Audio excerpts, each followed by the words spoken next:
Welcome to the Paramedic AF Show with your hosts, Dan and Michelle. We hope you've come prepared to be challenged, offended, and encouraged. We are here to create a better future for the entire EMS industry. We have changed or omitted names of individuals in order to protect the innocent, the guilty, and the incompetent. We believe that knowledge fuels power, ignorance is not bliss, and nothing will change until we abandon the status quo. This is our design. Welcome to the show.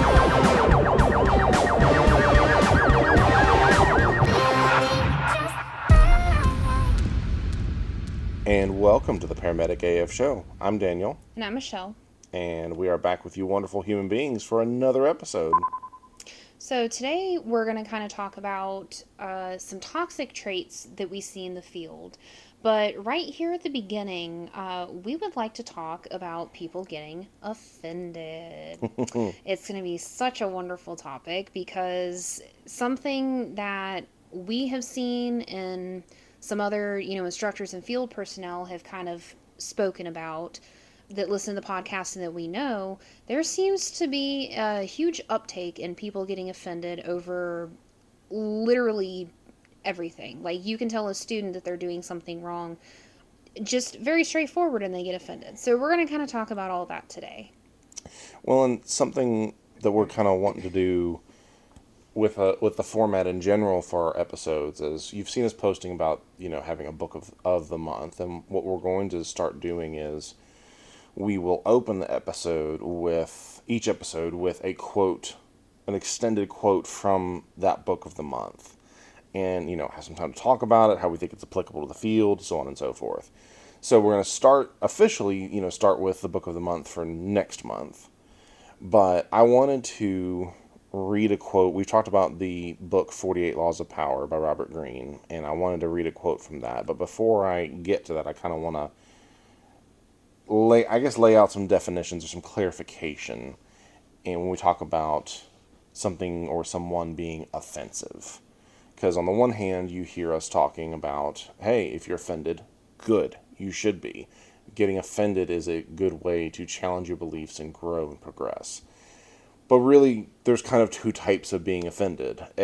There's something that's personally offensive. When something's personally offensive, there's no positive outcome, there's no principle involved. It's, you just walk in, let's say you just walked up to a complete stranger on the side of the road and said, "You're ugly as fuck you." Okay, that doesn't do anybody any good. It doesn't further anything. It's not a belief. It's not okay, there may be some objective truth to it, but you're not accomplishing anything with that. So you have something that's personally offensive, but also B, there's something or someone can be principally offensive. So when you're principally offensive, you're espousing ideas, thoughts, beliefs, and truths that others may find offensive. But that doesn't change their objective truth or reality. So when we're in the context of the show, our goal is to be principally offensive, calling out negative behaviors, negative practices, things that are just objectively unhealthy, incorrect, what have you, in order to demonstrate there's a better, healthier way to be, and a better culture, better atmosphere for us to create in public service and EMS specifically. So, with that understanding of two different kinds of offensive, this quote from 48 Laws of Power comes from the 19th law, which is titled, "Know who you're dealing with, do not offend the wrong person." Never assume that the person you are dealing with is weaker or less important than you are. Some men are slow to take offense, which may make you misjudge the thickness of their skin and fail to worry about insulting them. But should you offend their honor and their pride, they will overwhelm you with a violence that seems sudden and extreme, given their slowness to anger. If you want to turn people down, it is best to do so politely and respectfully, even if you feel their request is impudent or their offer ridiculous. Never reject them with an insult until you know them better. So, you and I hadn't really talked about this. What is your first reaction reading that quote? I mean, honestly, so many examples come to mind. We've talked about it in a few different episodes. We talked about in the ego episode. We talked about in the last episode about, providers having a different background that, your perceived, like someone's perceived role of, the other provider could be a misjudgment. If you make a split second judgment. I personally try to slow to anger because, man, I call it teetering on the edge of a cliff. Like, once I get shoved off that cliff, like, you best be ready to run. Mm. It, I know we mentioned it briefly, but, like, our daughter fell, she hurt her hand, ortho's still not sure what it was, and when the ortho PA was checking out her hand this past week, she was bending it. Kaylee was, obviously in discomfort, and she kept bending it, kept messing with it. Did I lunge or did I flinch? But, like, It was a flunge. it was a It flunge. was a little bit of both. I mean, I apologize to the PA, but, like, it's just one of those things, like, you don't know what bear you're poking at.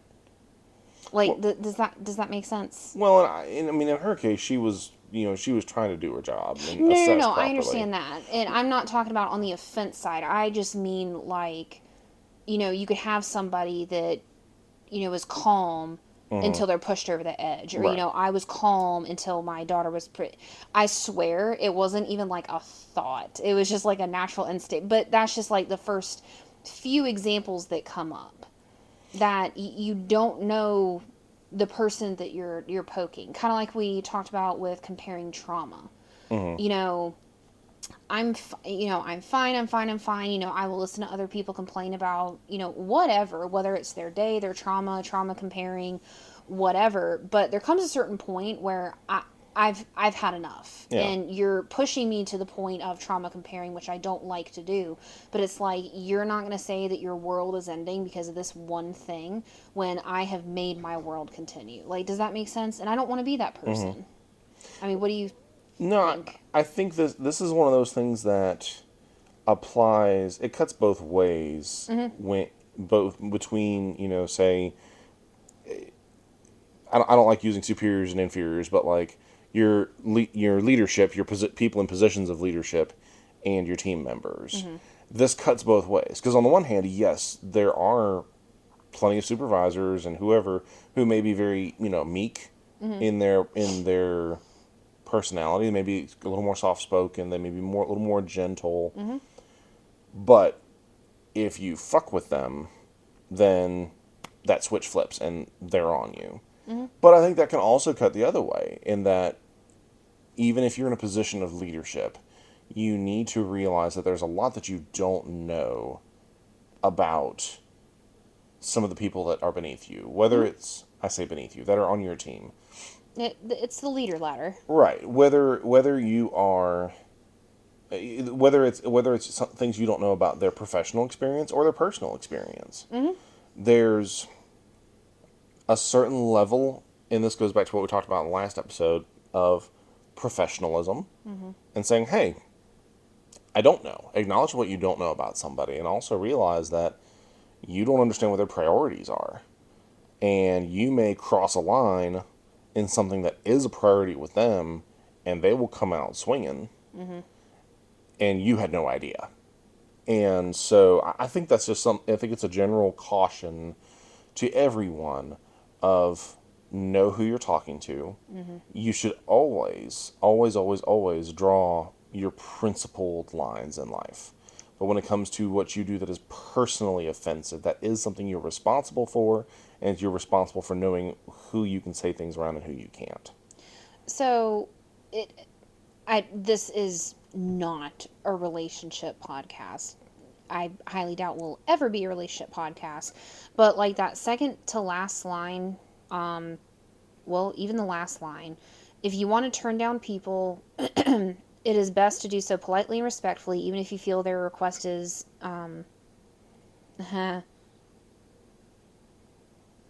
Impudent. impudent. Apparently, I can't read tonight. It's fine. Impudent. I kept wanting to put an extra letter in there. Or they're off for ridiculous. So, I mean, honestly, this kind of goes with dating too, whether it's in the field or not.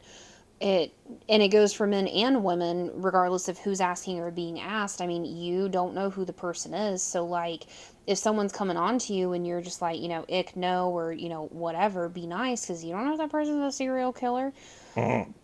Well, and this is very relevant. I've shown some of the videos, and I'm sorry I'm sidestepping, but we've seen this rounding dude on TikTok, and it's the alpha dom dude Oh, that yeah. yes, That old he's fucker. literally putting out like this dating advice that he's like some alpha guy, literally a dominator. He wants so bad to be Andrew Tate, but has none of the chops to Oh, be him 100. at all. Okay, but for him saying that he gets all the ass, he got some long ass fingernails. Right. Anyways, sidestepped. And literally, his advice to guys, one of the names of his video that has caught a lot of attention is don't take no. Like, don't accept no. Don't accept their rejection. And basically, he's telling, like, guys to keep on after women. And, like, that's some very red flaggy behavior. Because, one, us as women don't know his response. If you still hardcore stick to the guns of no, that's when you need to go get security or run away. And then him, you don't know what kind of psychos that you're coming after that might cut you if you keep coming at it. Because there's some crazy bitches out there, too. Well, but there's also, he's so creepy, I'd probably tase his ass too if he kept coming Well, at yeah, me. yeah, obviously. So no, I don't want it to sound like, this is a whole dating thing, but this paragraph and advice is true in so many aspects of this field. I mean, yes, in your personal dating life, but it is very much applicable to the field of EMS, especially not knowing people's backstories. And further in the chapter, he breaks down the different kinds of people that how they'll behave when you offend them, depending on their personality type. It's quite interesting. Like it's a fascinating Ooh, chapter. how you gonna tease us with that shit and not tell us? Go read the fucking book. I figured you were gonna say. I figured you were gonna say some shit like that. Well, and I had looked at it and I was like, there's just so much here. We'd be sitting here reading for 15 minutes. Well, I mean, honestly, that's what we found with extreme ownership. Some of these Yeah. books are so good, but they're so saturated. The quotes, you would be quoting like every other sentence. So if you get a chance to go get 48 Laws of Power on Amazon, it's a pretty inexpensive book. Like I think you can get it for like not less than $15. It also has so much information, though. It's one of those books that you need to read, like, Yeah. not even a chapter a day. Like, you need to take that bitch slow. Well, and I mean the chapters are short enough, really, that you can. I mean, a chapter a day is going to give you plenty to feed on. Well, that's the thing. It But also depends on how you process. Because, like, yeah, there's a book that we're going to be talking about later this year. It has so much information, like, to really absorb it. which one? The body keeps. Oh yeah, Oh Body God, Keeps the Score. the body keeps the score. Yeah, that Yes. has so much technical stuff in it. It takes time to absorb. But I'm sorry, I sidestepped you. No, you're good. You're good. So we kind of our topic for this episode is well. Did you have anything else on that discussion? No, I think the toxic leadership kind of is going to play into that. I mean, Oh it yeah. all wraps together. So we've kind of outlined 10 toxic leadership traits, and because it's been a minute since we've truly dedicated an episode to leadership. And again, we have to throw in the caveat that leadership is not just your position of authority. You can be a leader at any level of the chain of command. So it doesn't matter if you're a brand new EMT or a brand new paramedic or a salty seasoned motherfucker. All of this stuff applies to all of us in this field. And some of these you're probably gonna laugh because we all can relate to these situations. The first toxic leadership trait that we've identified, and again these are in no particular order. The first trait is the shotgun response, where basically one person fucks something up, and everybody has to pay for it. I don't know about you, I have seen this everywhere I've worked. To varying degrees, but I've seen this everywhere. Well, I mean, I've seen this in schools before. When I went to school in Arkansas, they had one person who was caught cheating, even with the whole Respond as Lockdown browser. And do you want to know what they started doing? They literally required, if you were going to take the test at home, you had to get a full length mirror, sit in the bathroom with the mirror to your back so it could record the whole fucking room around you, or it would kick you out of the test. That's kind of creepy. I'm like, one fucking person cheated and you're not going to punish everybody? Yeah. We see it in schools too. I feel like I feel like in general it's one of those things where it's easier to punish everybody than to deal with the drama of singling out the few people that actually need to be dealt with. I'm not justifying it.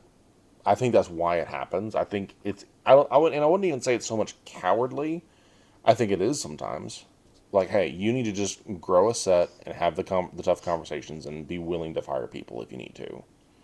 Well, cowardly, I also kind of wonder, putting it that way though, if it also comes down to I'm either an instructor or, and this is just like something that came to mind, not I think of somebody as an example, whether I'm an instructor or a leader, but being a people pleaser, I want to be liked. And Mm-hmm. even if I'm pissing off one person, I don't want it to turn around and ruin my reputation.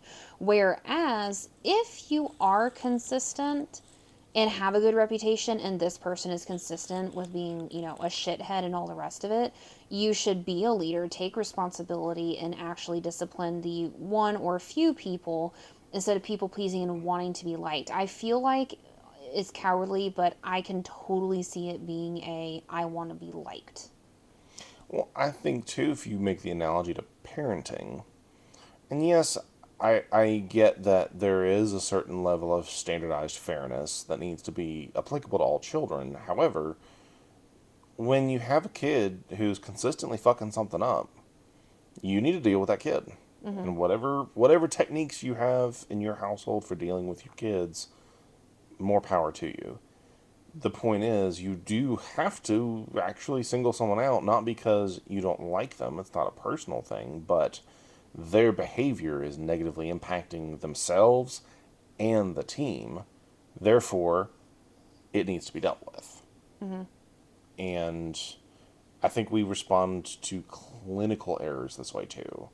Yes. Not just like operational errors, Mm-hmm. but oh, so and so fucked up with this medication or this procedure, so we're just going to take it away.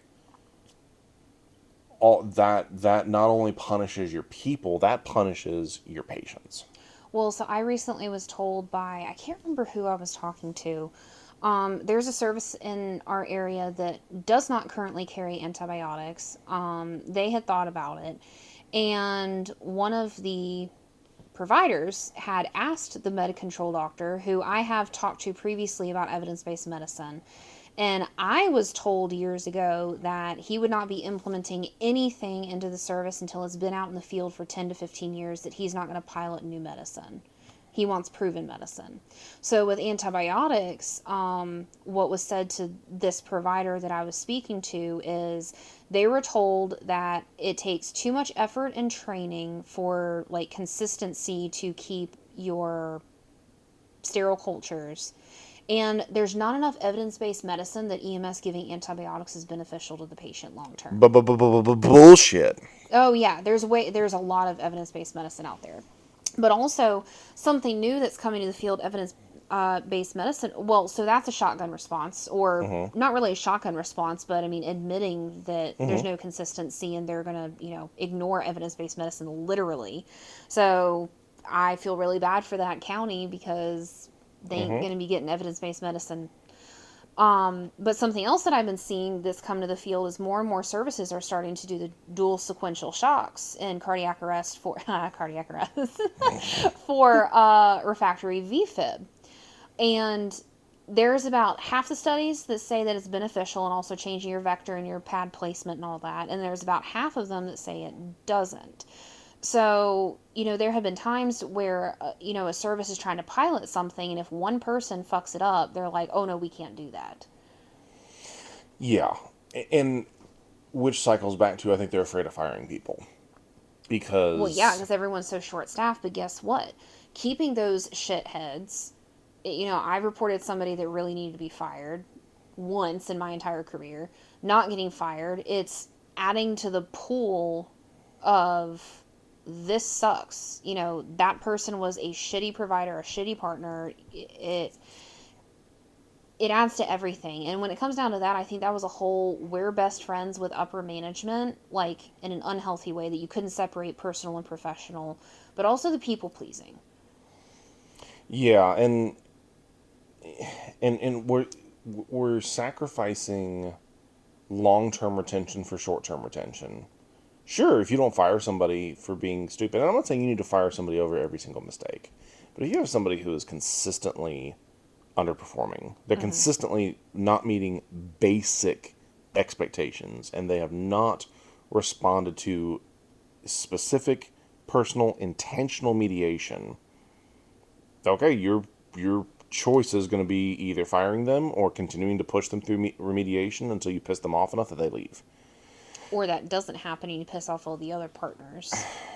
I mean, But reputations stick around. when you hold on to people who are underperforming, and by restricting everybody else, you're actually catering to those people. Mm-hmm. You're catering to the lowest common denominator, Mm-hmm. and which is a recipe for failure in literally any other industry. Any other industry will tell you your lowest performer is always the one that's going to drag down the entire fucking team. Mm. And Actually, so, don't they even talk about that in extreme ownership? uh, I'm pretty sure I'm almost positive it's they later in the they book. do, and it's in the context of the burden is on the powers that be to make sure that they have done, again, personal, specific, intentional, direct mediation with that person Mm-hmm. repeatedly first. Because if you have somebody who fucks up, if they're coachable, cool. Mm-hmm. Those fuck ups will teach them some valuable lessons, and they will improve. You will never forget. They will never forget, and you will earn loyalty from them Mm-hmm. because you gave them a chance. You actually gave them the opportunity to succeed after that failure. That's wonderful. But by allowing people who consistently fall under the performance bar, to not only stay, but you lower the bar to cater to them, Mm-hmm. all you're going to do is just completely demoralize your team. The good people will leave. The shitty people will stay because they know that that bar is higher everywhere else and they can't meet it. So you've technically solved your retention problem, but you have just made the quality of your team horrible. Well, what I think, sorry, it just talking about med errors and everything.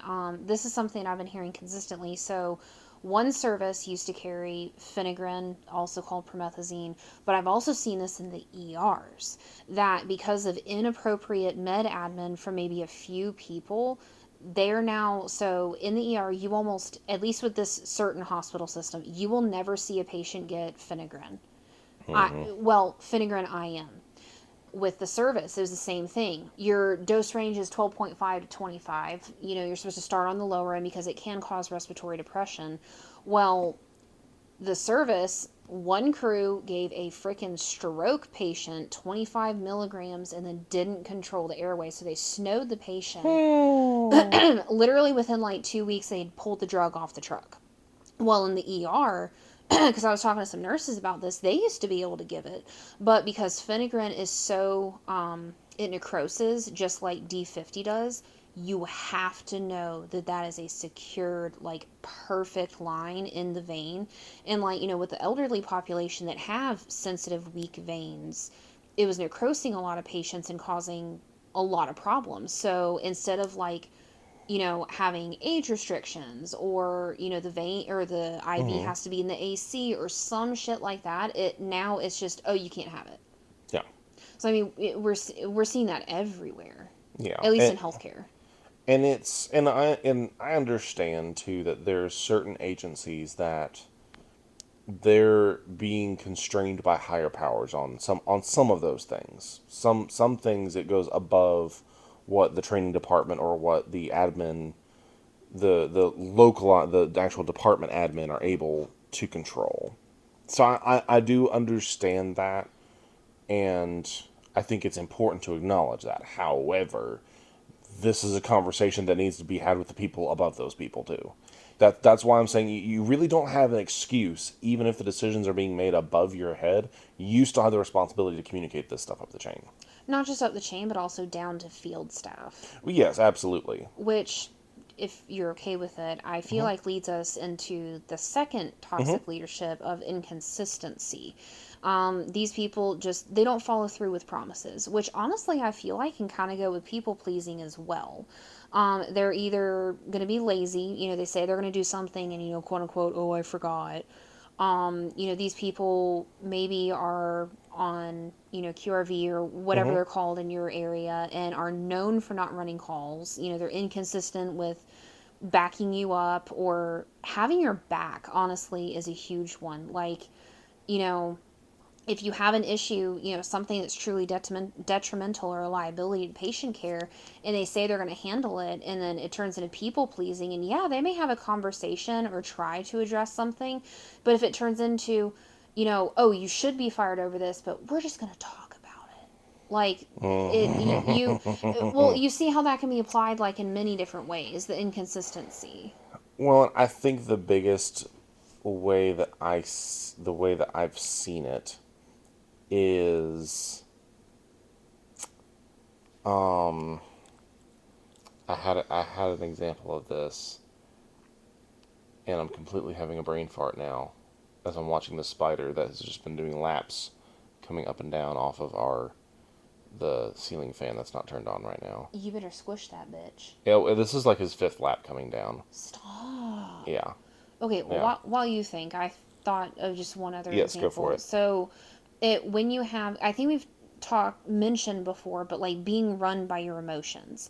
If you have a supervisor that when you walk in and you say hello to them and they're, Mm-hmm. you can tell how their attitude is going to go based on literally saying good morning to that person. If they're Yes. nice and chipper, you know, that person probably is going to be your best friend and bend over backwards. If you've gotten run into the fucking dirt during Mm-hmm. shift, it's, 10 hours in and you're like, please let me get lunch. They're going to bend over backwards and be like, yes, please go out of service, get lunch. Mm-hmm. But if you say hello in the morning and it's just, nah, you know that is inconsistent. They're being run by their emotions and it is going to be a shitty day all the way around.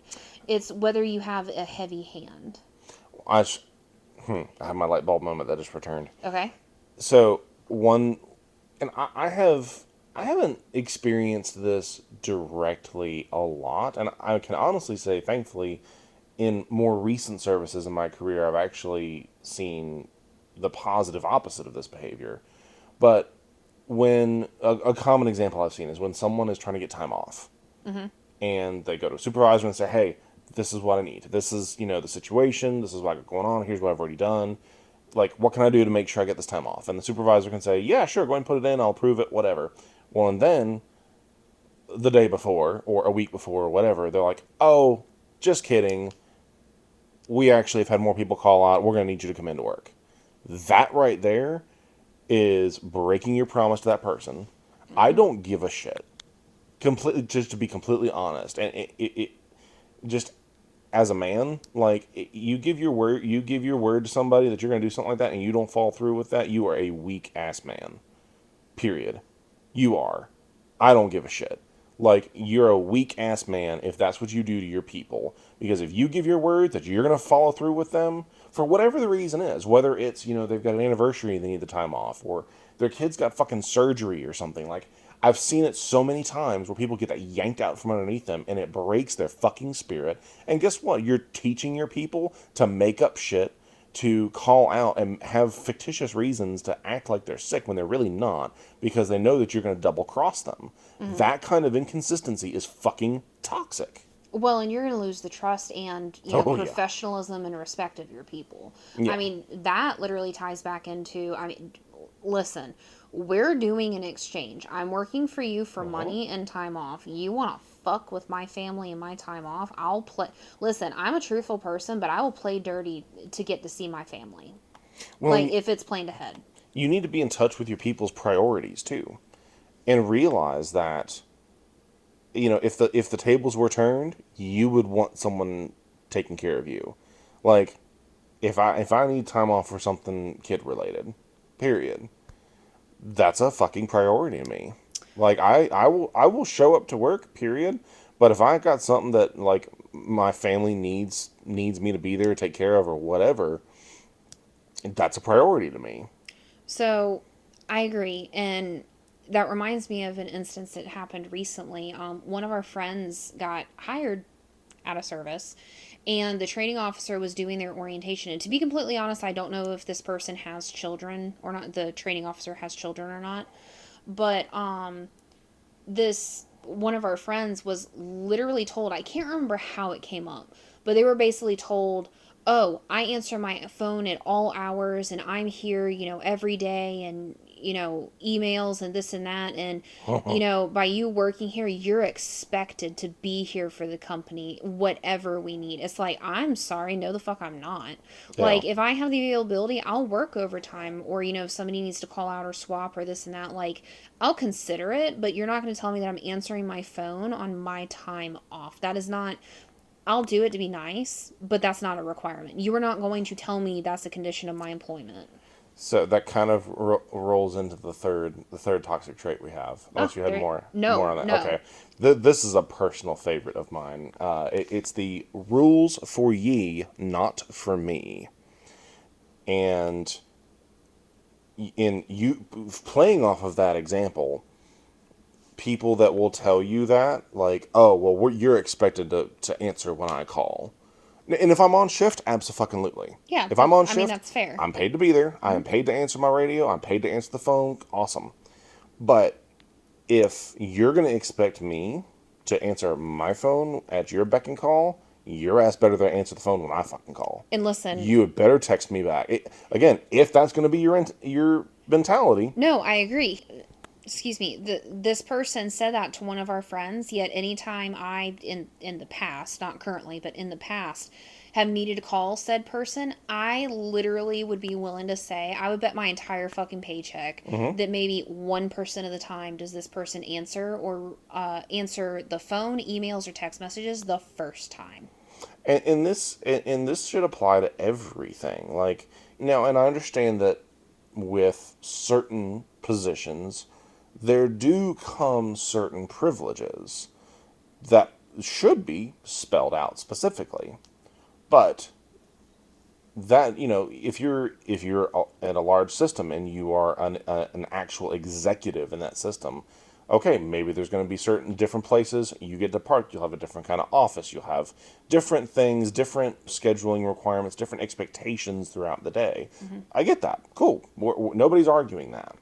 But when you are an individual who is being held to the same, who does have to follow the same rules as the rest of us, but you try to use your supervisor card as a get out of trouble free card, hell the fuck no. And let me tell you something, my homeschooled ass is going to come after you because I saw this TikTok video where it was talking about homeschoolers and rules. And we will question the rules. We will be like, well, why? But once we understand why the rules work, your ass better stick to them, because we have read all the rules to Monopoly. We've read all the rules to Risk. We will go down the line and we will take you to court over rules. And so if you're going to try and play gymnastics with the rules, I will get your ass, especially if you've tried to do the same thing to me. If you have hounded me over stupid shit, game on. And so I have a very Are you sharing the story? I think you're gonna. no, I'm not going to go into story sharing on this one per se, Okay. but I will play the petty game, not because I'm trying to create chaos, but because the point needs to be made that you're not above the rules. Oh, Just 100%. because you're at a different spot in the chain of command does not mean that you get a carte blanche to do what you want.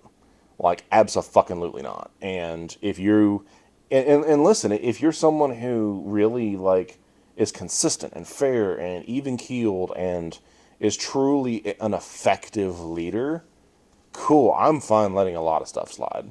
I'm really good with it. But if you're going to be inconsistent and play favorites, we'll get to that one later, all that stuff, and you're just going to kind of be a little two-faced, then All right, cool. Let's play. Mm-hmm. So that one in particular, I have it's the do as I say, not as I do mentality.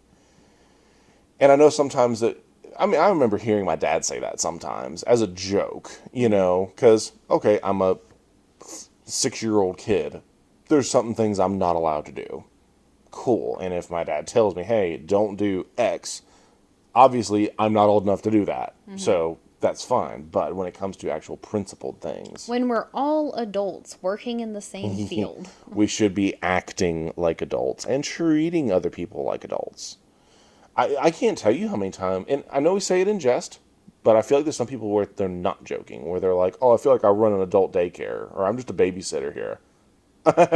No, Mm-hmm. we're adults. That was my little rant on that one. Did you have more on that one specifically? No, I mean that goes along pretty well with, the inconsistency and, the rules that I had brought up for bridging, but I'm good. Okay. So recapping real fast, our first toxic trait was the shotgun response. The second is inconsistency. Third is rules for ye, not for me. The fourth one is, and I have in quotes, is the truck okay? And it's where you have leaders, managers, supervisors, however you want to say, that are more focused on liability and bottom line than the health slash well being of team members. What kills me, and I can't remember if it was said to me or if it was said to you or just something we've heard down the pipeline, but when you even have doctors that disagree with like a higher level doctor, resident versus this, or hospital policy, whose literal answer is we practice liability based medicine. Like we have been told that.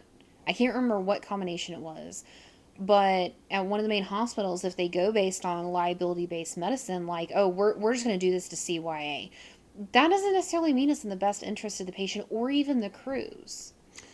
So, a particular story, I don't think I had shared this with you.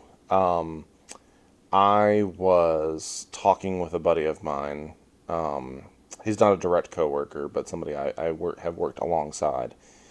And he told me a story of how he was on a call, and it was a fairly critical or fairly emergent pediatric call. Mm-hmm.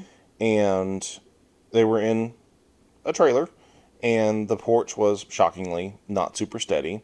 And he's literally carrying this like I think it was a 2 month old. I don't remember exactly, but this little kid out with him, and he falls through the porch. Like literally, his leg gets folded up to his shoulder. Like he gets, I mean, he was stuck, Yeah. and so obviously, thankfully, the patient was fine. He was able to kind of, but he's a big dude, so he kind of, buckled down, and the kid was fine. And kid, got picked up by the other crew members. Additional resources came. Well, while he's still stuck right there, he calls his boss, like not just the shift supervisor, but like the person above, and says, "Hey, I've fallen into this patient's porch, and I'm stuck. I'm hurt. I need some help." First words out of her mouth were, "Was the patient okay?" Or is it like is everything Which, else fine? which, Which, don't get me wrong, it is important that the patient's okay, but I see where you're going with but this. there was not a well, are you okay? Like, what can we do to help you? No, like the first words out of your mouth should be, "Are you okay?" Just like if we're in a wreck, Mm-hmm. even if you have a pediatric patient in your truck, if you're in a wreck, you make sure you're okay. The next person you go find is your fucking partner, not the Mm-hmm. patient, your fucking partner. That should be the same mentality that we have between field staff and supervision. You get in a car wreck, and not a car wreck, well, yeah. You get in a wreck on duty, and you call your supervisor. If you're a supervisor who says, whose first words are, "Well, is the truck okay?" No, no, that's not okay. You need to be taking care of your fucking people. So, I have a story Please that honestly, there are different aspects of it that can tie into the next like three things. Do you mind if I share? go for it. All of you people that are listening, you're going to shit a brick. because it's a You want a cardiac arrest? I swear, I swear. Listen, but this is by far my favorite fucking story. Like, I was still an EMT, but this is by far my favorite story to tell. Okay, I have to hold it. Okay. I need to change my wrist position. Dana makes fun of me because I like to play with the mic, apparently. Yeah. But so we were called out in well, I don't want to say the city, but a very Yeah, no. common like drug known city, That and really doesn't narrow it down around here, so it's it, fine. I know, I know it doesn't help, but we were called out for a shooting, and we were literally like No. around the corner from the shooting, and in this area, fire is only volunteer. So we get on scene. Fire is not even there. Law enforcement's not even there. Everybody is standing. So it's a single wide trailer, but it's one of those that has like the 5 steps up to a deck, and then you go into it. And the neighbors were up there. So in this area, you don't always get law enforcement for stuff. So we kind of had like the 2 yes, 1 no rule. Both providers had to say yes to go into a, whatever scene. It takes one person to say no. Well, all of these people were standing on the porch looking in, and they're like, "Oh yeah, he lives there alone. We think he shot himself. Guns fallen. All the things." So we're like, "Okay, we'll go in." So we go in, and there's this like 400-pound man sitting on this love seat who had shot himself perfectly through the right ear, came out the left ear through the glass door, like front door that broke. He's sitting there on the chair, and the gun had like fallen. So we put him on, put him on the monitor and everything. Well, my partner, and this is just me now with years of experience, I don't think we should have worked it. I mean, I that kind of It traumatic doesn't sound arrest like it to me. well, no, because even with cavitation, it's going to affect the brainstem. But whatever, my partner wanted to work it because it was a PEA rate of above 40. I can't remember what it was. I mean, this was literal years and years ago. But, if it hadn't been a traumatic arrest and it was medical, he met criteria to be worked. So we pull this man. It takes the two of us to pull him down, start doing just BLS stuff while we were, waiting for somebody to come to scene, between fire and a supervisor. We did not have a Lucas on the truck, so it was all gonna be manual. So as we're So it doesn't doing, sound like it would have fit anyway. just Oh no. just wait. So as we're doing compressions, this dude is literally bleeding out of every fucking orifice, like mouth, nose, eyes. He's coming out his eyeballs, his ears, that like cavitation and stuff. And all of a sudden we hear, this is just a funny part. All of a sudden we hear this gagging, and I look behind me, and there's this beefcake of a fucking cop that showed up that is standing at the back of the trailer watching as dude man is actively pulsing out blood with every compression, who's gagging, and we're like, please do not vomit in this tiny ass trailer, like please leave. So my partner just wanted to work it for the 25 minutes and then call him on scene. Well, a supervisor gets on scene with the Lucas and says, what are we doing here? We need to transport. And he literally starts micromanaging everything. Why are you doing an IO? You need to do an IV. We're like, I don't think you understand the condition of this. Then it turned into, well, this isn't a good enough airway. We need to do this. And I'm like, at this point, we have like 5 firefighters on scene. Me, my partner, him, trying to figure out how the fuck to get this dude up. So it takes 4 of us to lift him up, the torso up high enough to get the Lucas back under him. I don't know how, but it fit. Oh my god. We squeezed. Oh my god. Listen, it was like squeezing freaking like Pillsbury Doughboy into like a corset. Like they didn't even have to push the plunger down to get it to fit around his chest. So we get Shamu on, a mega mover.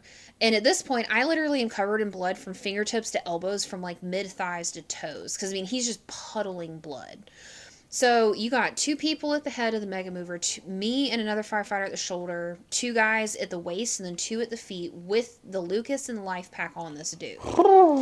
Okay, so we start literally having to seesaw our way out the fucking front door to try and get him to the truck because supervisor, goddammit, we had to transport this patient. I'm like, it's pointless, but okay. Well, the head 2 guys get out. I managed to squeeze my ass out the door with the shoulder. So there's 3 of us on the deck. It fucking separates from the house and collapses, and it drags the 3 of us plus the top half of the body 5 feet down. It's like some scene from some 90s comedy video. Just It's too good. It's well, not too good. It's too like chaotically weird to be true. Oh, 100%. Like I love telling people the story because like it's just so absurd. I still to this day cannot believe it actually happened, and the fact that nobody got hurt. I mean, it was an easily 5 foot fall with the patient. So we drag half the patient out with us. The other guys let go, but the first thing out of the supervisor's mouth was ingenuine. It was, "Was the Lucas still on? Did anything get broken?" Oh, Oh, I'd have come unglued on the motherfucker. literally, it was. Mm-mm. Ugh, the porch broke. It's like, well, No shit, well, Sherlock. first of all, dude's dead, so I'm pretty sure he doesn't care. And I've heard this when you have to make forced entry on a house. They're like, well, county's gonna have to pay for it. Fucking boo-hoo. Yeah. Fucking boo-hoo. So of course, we have to drag dude man. It takes 8 of us to drag him up the fucking deck because there's nowhere to go, and then down the 5 steps to transport him. And then when you get to the hospital, the doc looks at the patient. He's like, I don't understand, like, why you work this. They didn't even touch the patient. And of course the supervisor, instead of taking full credit, was like, "Oh, well, the crew wanted to work it, and like I was just there to help." Like, wouldn't take responsibility because my partner wanted to work it on scene and then call it. But that supervisor got on and was like, "It's a traumatic arrest. It has to be transported." I'm like, "It shouldn't be worked, period, but okay." So, like, I don't mean to be skipping around. It is kind of a funny story here years later, but it literally kind of plays into all of this. Is the truck okay? It All he wanted to know was, did any equipment break? Not even, hey, is the dead patient still dead or okay or whatever. It Yeah. was the porch separated. So kind of like your story. The porch is broken. Yeah. Like, if your first concern is not the safety and well-being of your crews, there's something wrong with you. There's something deeply off with you, and whatever position you're in, you need to fucking step down. Because there are a lot of people that actually deserve to be in the spot. You don't fucking deserve to be there. Well, and like with that one, I was so covered in blood, it literally looked like I tried to take a bath in his blood. And it was Oh. just, instead of, why don't you take your time, go out of service, fix this, it was, do you have clothes to change into? Not, hey, do you have any open cuts? I know you're wearing Oh. PPE, but do you have any open cuts that maybe need blood testing? Like, literally, it was, all right, let's go clean the truck, go. Granted, it looked Oh. like the back of the truck, you Oh. stuck a fucking pig. Oh. Yeah. But, No. so, sorry, that kind of ties into the next, like, 3 or 4. It's sort of, yeah. Yeah, it does a little bit. The well, and the fifth one I have is another one in quotes, and it says it has to be my idea. Kind of like that example is a someone who wants to, if there's any credit to be assumed, they want it. If there's any Mm-hmm. blame to be assigned, they want to give it to everybody else. But well, go ahead. Well, I was just say we see that with crews too, not just with Right. leadership. No, I agree, and it's this one's kind of subtle in EMS as far as if when you're not on calls. Now, when you're on calls, it can be pretty blatant, where someone will be like, "Hey, I think we should do this." No, no, no, we shouldn't do that. Okay, cool. 3 minutes later, well, I think we should do this. That's literally what I just fucking said. And that mentality, if your default when someone has a different idea than you is to reject it, that is toxic. That is a problem. That is not going to make your team function effectively. Honestly, now that you're kind of talking about it and reading like the definition that we have written out, it honestly reminds me a lot of our rigorous accountability episode. Mm-hmm. Like accepting blame, with the extreme ownership and everything. When a med error, just for example, Mm-hmm. a med error is made, well, if I'm the lead provider and my partner, causes me to make a mistake, I still push the drug. I need to take accountability. Like, it kind of goes along with that. So, if you're wanting more information, I promise rigorous accountability is not as dry and boring as it sounds. There's some really good stories shared. But that honestly is kind of what it sounds like. Have the accountability to accept all the blame, but you need to share the credit because all of us are working as a team. And this is something that Jocko hits pretty hard in extreme ownership, is that sense of, as a leader, your default should be to accept the blame, accept the responsibility, and share the credit. And we all struggle with this because, and we work in a dynamic environment. So, yes, there are things that do happen that are genuinely outside of our control. But when a call has gone to shit, it's really important to not let your first reaction be to start bitching about everything that went wrong outside of your control. And instead look at, hey, what did we do right? What did we collectively do right? What could we have done better? What are the things that we could have done to mitigate those other factors, if any? But coming at it from that perspective, you'll get a lot less stressed out about the call. You'll come down off of it a lot faster. People will be more interested in learning with you about what happened on that call than if you just jump straight to, oh, you did this, or oh, the family said this, or they did this, and this happened, and no one wants to be around that. Nobody gives a shit.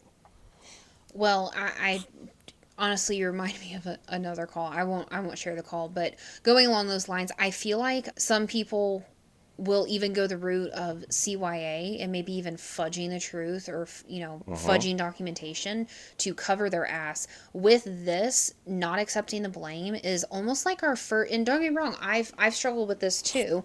Not wanting to accept all the blame is kind of self-preservation. Like, if I accept all of this, I might get fired. But really, it really comes down to it. And like we talked about in the accountability episode, if all of us are practicing this, I think I mentioned it and even you mentioned it, everybody is going to want to be taking accountability. So in the end, the responsibility of whatever got fucked up is shared amongst the crew. Like, does that make sense? If everybody is wanting to take full responsibility of their part or their role and whatever went wrong, the responsibility ends up getting shared. Yeah.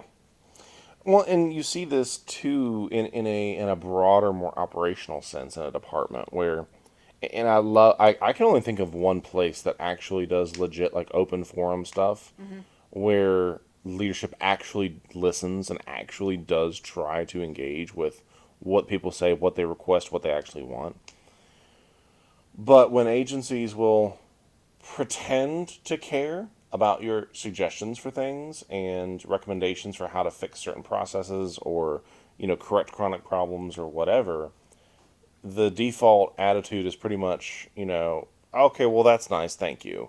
And then they're going to do what they want to do. It has to be their solution that is the final solution. And I just reject that. You mean my paper put in the suggestion box may or may not get listened to? I think it's going to be used as toilet paper, honestly. So I think that's about as much as most people care about it. In general, and again, I'm speaking anecdotally. I'm not impugning all of these leaders that I haven't met. I hope you all have suggestion boxes that you read daily, and that's wonderful. But the reality is you need to be, part of being an effective leader is realizing that you're going to have people that are going to think of things that you didn't think about. And this is true in other areas of life. I mean, I'm currently working on a software startup, and there's times in these meetings that we have when we're doing, product development where initially I may be dead set on, well, this is the way we got to do it. This just makes sense, and this is just an industry standard or whatever. And then one of the other people on the team who has no crossover with my career expertise, whatever, will come out with an idea, and I'll have to be like, oh, well, I didn't think about that, but that actually kind of works. And it's that fresh perspective that you get. We're talking about leaders, but you also have this, in the truck as well. That brand new green, wet behind the ears EMT, they may see something different that you need to listen to and have suggestions. The Paramedic AF show is property of the EMS 2.0 project. The beliefs, opinions, and practices discussed in the show are our own and do not represent our respective employers. Please follow your local protocols, policies, and procedures at all times. All listeners are encouraged to research and self-educate regarding all content represented in this show. For more information regarding EMS 2.0, please visit our Facebook page for our website and social media links. Thank you for your continued support, and we look forward to you joining us next time.